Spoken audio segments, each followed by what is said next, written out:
सारे तीरथ बार बार, गंगा सागर एक बार। क्या है इस कहावत के पीछे का रहस्य? क्या है इसके पीछे का कारण? आज मैं आपको इसी के ऊपर एक वीडियो के माध्यम से जानकारी देने जा रहा हूँ। लेकिन उसके पहले आपको मेरे चैनल को लाइक करना होगा, सब्सक्राइब करना होगा और ज़्यादा से ज़्यादा शेयर करना होगा। तो आइए जानते हैं इस कहावत का ये रहस्य। सारे तीरथ बार बार, गंगा सागर एक बार, ऐसा क्यों कहा जाता है? गंगा सागर एक प्रसिद्ध तीर्थ स्थान है जिसका पौराणिक काल से बहुत महत्व है। गंगा सागर वो स्थान है जहाँ गंगा नदी बंगाल की खाड़ी में समुद्र से मिलती है। कहा जाता है कि इस सभी तीर्थों की यात्रा का फल तब तक नहीं मिलता जब तक आप गंगा सागर नहीं जाते हैं। मकर संक्रांति के दिन गंगा सागर में स्नान दान का सर्वाधिक महत्व बताया गया है। सारे तीर्थ बार बार, गंगा सागर एक बार, इस कहावत के पीछे दो कारण बताए जाते हैं। पहला कारण, गंगा सागर को महातीर्थ कहा गया है क्योंकि माना गया है कि सारे तीर्थों का फल गंगा सारा अंश ही मिल जाता है। ये वो स्थान है जहाँ पर गंगा नदी के स्पर्श से राजा सगर के 60,000 पुत्रों को मुक्ति मिली थी। इसलिए कई श्रद्धालु लोग यहाँ आकर अपने पितरों का श्राद्ध, तर्पण व पिंडदान करते हैं और पूर्वजों की मुक्ति की कामना करते हैं। इस कारण से लोग एक बार तो गंगा सागर की यात्रा जरूर करना चाहते हैं।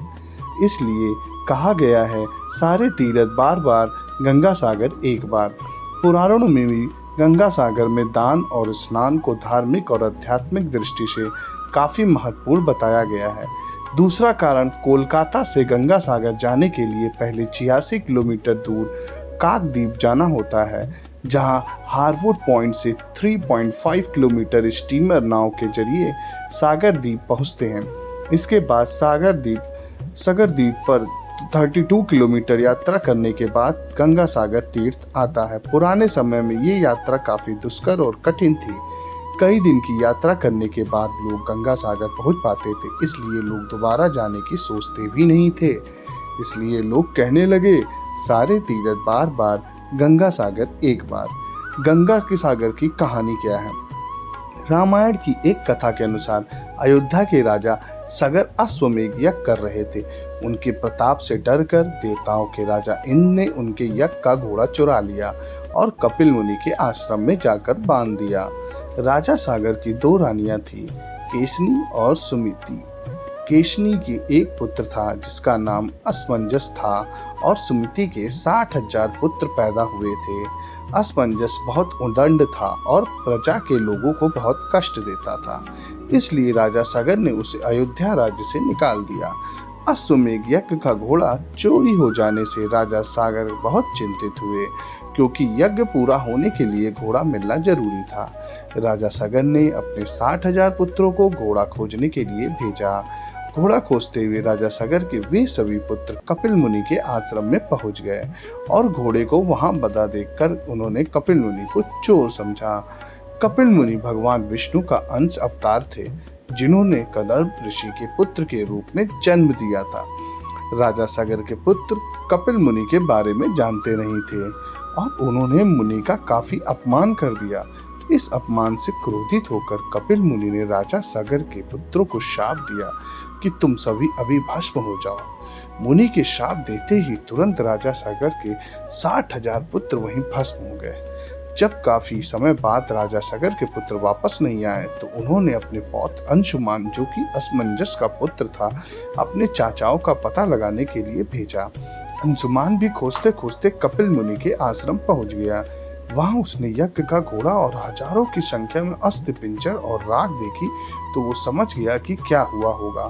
अंशुमान ने कपिल मुनि की स्तुति की और कृपा की प्रार्थना की। कपिल मुनि ने प्रसन्न होकर आंखें खोली। उन्होंने अंशुमान को अश्वमेध यज्ञ का घोड़ा ले जाने दिया और बताया कि अगर राजा सगर का कोई वंशज उस स्थान पर गंगा जी को ले आए तो उसके चाचाओं को मोक्ष मिल जाएगा। अंशुमान घोड़ा लेकर अयोध्या वापस आ गया और राजा सगर ने यज्ञ पूरा किया। राजा सगर ने अगले 30,000 वर्षों तक राज्य किया। फिर वे अंशुमान को राज्य सौंपकर स्वर्ग सिधार गए। अंशुमान ने गंगा जी को पृथ्वी पर लाने का बहुत प्रयास किया, लेकिन वो अपने जीवन में सफल नहीं हो पाए। अंशुमान के पुत्र दिलीप ने भी काफी तप किया, लेकिन वो भी गंगा को लाने में असफल रहे। राजा दिलीप के बाद उनके पुत्र भागीरथ आपने अधिक प्रयास और घोर तप से गंगा को पृथ्वी पर लाने में सफल हुए। गंगा सागर कैसे जाएं? गंगा सागर जाने के लिए आश्वासन दिया कि मैं पृथ्वी पर जरूर आऊंगी, परंतु जिस समय मैं स्वर्ग लोक से पृथ्वी पर आऊंगी उस समय मेरे प्रवाह को रोकने के लिए कोई उपस्थित होना चाहिए। इसके लिए भागीरथ ने भगवान शिव को तप करने का निश्चय किया, फिर उनको प्रसन्न किया। भगवान शिव ने स्वर्ग से आती हुई गंगा को अपने जटाओं में धारण कर लिया और वहां से गंगा 7 धाराओं में भूमि पर उतरी।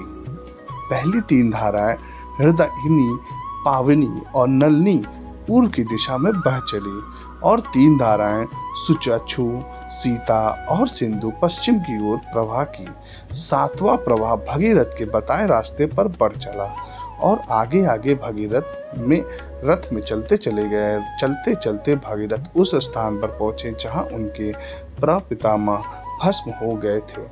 माँ गंगा उनके अवशेषों के ऊपर से बहते हुए राजा सागर के 60,000 पुत्रों का उद्धार करते हुए जाकर सागर में मिल गई। राजा भगीरथ ने गंगा जी को पृथ्वी पर लाया, इसलिए गंगा का एक नाम भागीरथी भी है। गंगा सागर का मेला। जिस स्थान पर राजा सागर के पुत्रों को मुक्ति मिली, गंगा सागर वही स्थान है।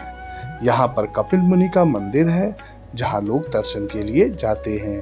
गंगा जी जिस दिन पृथ्वी पर अवतरित हुई वो मकर संक्रांति का दिन था।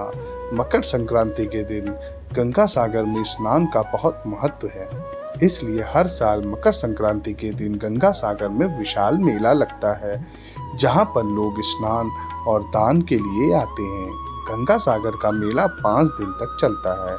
इस दौरान तीर्थयात्री लोग मुंडन, श्राद्ध, पिंडदान और समुद्र में पितरों को जल अर्पित करते हैं। गंगा सागर में कपिल मुनि का प्राचीन मंदिर था जो कि समुद्र में समार गया। 1973 में यहाँ कपिल मुनि का नया मंदिर बनाया गया जहाँ श्रद्धालु और तीर्थयात्री दर्शन के लिए जाते हैं। गंगा सागर नदी का एक छोटा सा डेल्टा द्वीप है जिसकी आबादी करीब 2 लाख और क्षेत्रफल 282 वर्ग किलोमीटर है। सागर द्वीप के एक बंगाल की खाड़ी और दूसरी ओर बांग्लादेश है। इस सुंदर द्वीप के ज्यादातर क्षेत्र में घने जंगल हैं। तो दोस्तों, आपने इस वीडियो में देखा कि कैसे इस कहावत का मतलब है, क्या है इसका महत्व।